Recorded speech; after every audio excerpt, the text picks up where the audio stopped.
The most controversial decision in history, Harry S. Truman and the atomic bombs.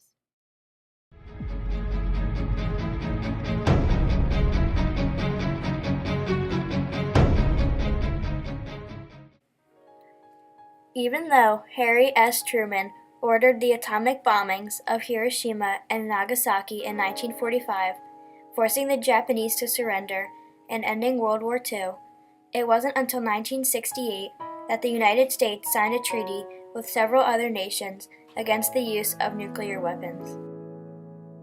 Harry S. Truman was born May 8, 1884, in Lamar, Missouri.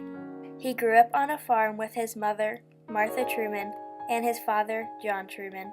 He had two siblings, Mary Jane and John. He didn't attend school until the age of 8. He graduated high school in 1901 at the age of 17.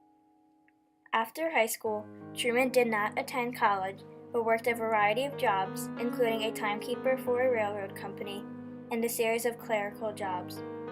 He wanted to join the U.S. Military Academy, but was rejected because of his poor eyesight.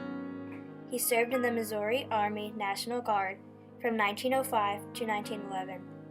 He was promoted to the rank of captain, and his unit was deployed in France during the Meuse-Argonne Offensive, a major part of the Allied offensive of World War I.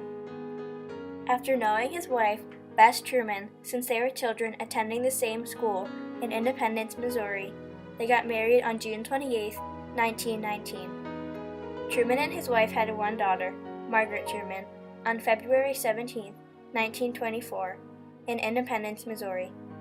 A few years later, he was appointed by Thomas J. Pendergast, a position as a judge in Jackson County. 1 year later, Truman ran and won as one of the 3 Jackson County judges. In 1934, he was elected his first term as a U.S. Senator. He served on the Senate Appropriations Committee, which was responsible for distributing tax money for Franklin Delano Roosevelt's New Deal projects, which oversaw railroads, shipping, and interstate transport. In 1940, Truman ran for re-election and won. He gained public support and recognition for his reports and recommendations. In 1944, when Franklin Delano Roosevelt was running for his 4th term as president, he declared his vice president, Henry Wallace, unacceptable.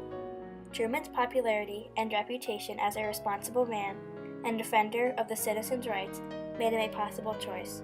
Although he was reluctant to accept, Truman's popularity and reputation made him a solid choice. Roosevelt and Truman were elected in November 1944, the middle of World War II. Truman took the vice presidential oath of office on January 20, 1945. Just 82 days later, Roosevelt passed away because of a massive stroke. Truman was sworn into office as President of the United States on April 12, 1945. With Germany nearing surrender in Europe, U.S. military leaders believed the Japanese would fight to the bitter end and force a full-scale invasion of the island of Japan, resulting in significant casualties on both sides. On July 26, 1945, at the Potsdam Conference, the U.S. delivered an ultimatum to Japan: surrender under the terms of the Potsdam Conference or face prompt and utter destruction. The Potsdam Declaration called for the Japanese to form a new democratic government, but since it provided no role for the emperor in Japan's future, the ruler of the island nations was unwilling to accept. We're here today to raise the flag of victory over the capital of our greatest adversary. In doing that, we must remember that in raising that flag, we are raising it in the name of the people of the United States who are looking forward to a better world, a peaceful world, a world in which all the people will have an opportunity to enjoy the good things of life and not just a few at the top.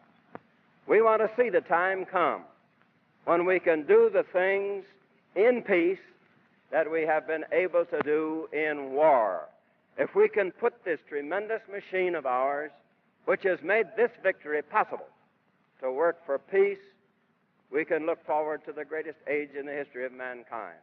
That's what we propose to do.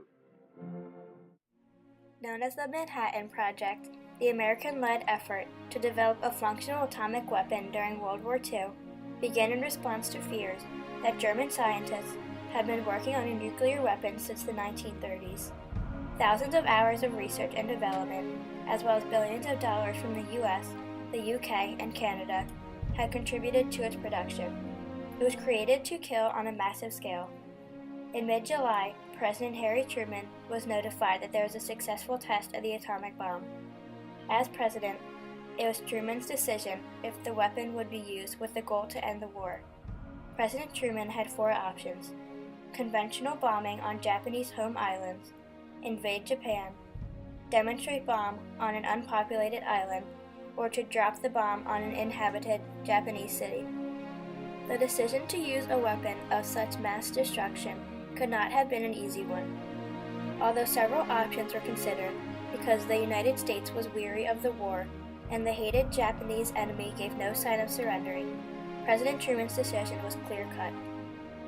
No written record in which Harry Truman clearly ordered the use of the atomic weapons against Japan, but the closest thing to such a document is a handwritten order to the Secretary of War, Henry Stimson. In this order, he authorized the use of the atomic bomb.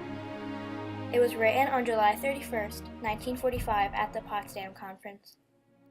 So on the morning of August 6, 1945, the B-29 bomber, the Enola Gay, dropped the world's first atom bomb, weighing 9,000 pounds, called the Little Boy, over the Japanese city of Hiroshima.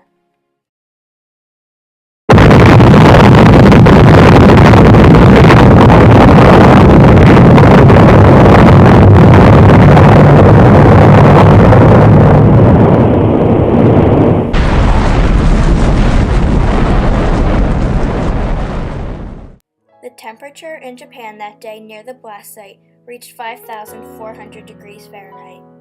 The sky seemed to explode. Asphalt boiled. People up to 2 miles away burst into crumbling cinders. Others with raw skin leaped into waterways to get away from the heat. 1 week later, Japan still hadn't surrendered. Harry Truman ordered for another bomb to be dropped on August 14, 1945 on Nagasaki. The bomb they dropped was called Fat Man, weighing 10,300 pounds.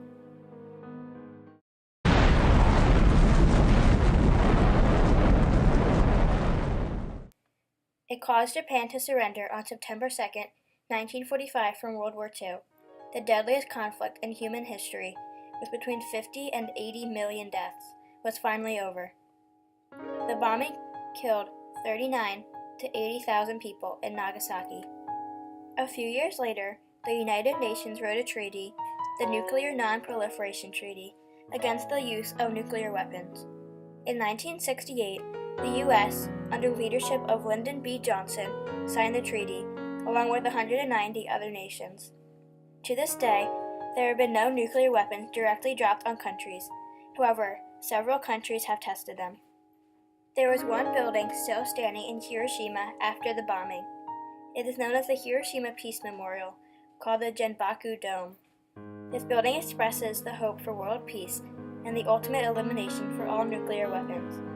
Another atomic bomb memorial, called the Nagasaki Peace Park, was said not to grow plants for the next 75 years, but today there are beautiful, colorful flowers and trees growing in the park.